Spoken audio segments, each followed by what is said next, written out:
chose to run for the state legislature, the state senate this year because I was the type of person who was complaining about what I saw going on. I thought that the liberals in the state senate were making decisions that didn't make sense to me, and I thought, you know what, I shouldn't look to somebody else to step up to the plate. I need to step up to the plate.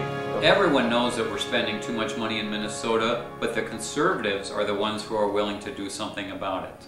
When we have projected revenue growth of 7%, but projected spending growth of 26%, and the liberals' answer is to raise the revenue so that we can keep up with spending, the conservative message is what makes sense to families like yours and mine.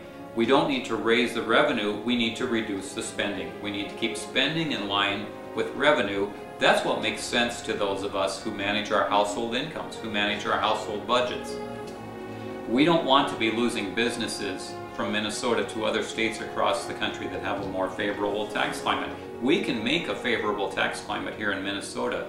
In doing so, we get rid of the corporate income tax rate.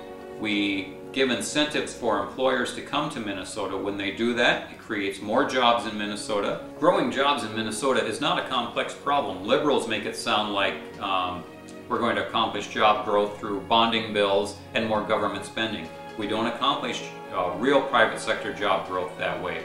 We accomplish it by lowering taxes on business, making Minnesota a friendly business environment and a place where business wants to locate. When we don't have enough private sector jobs to pay for government jobs, government has grown too large and it's not sustainable. We have to have the private sector jobs that end up paying for the government jobs. That's why we have to limit the size of government.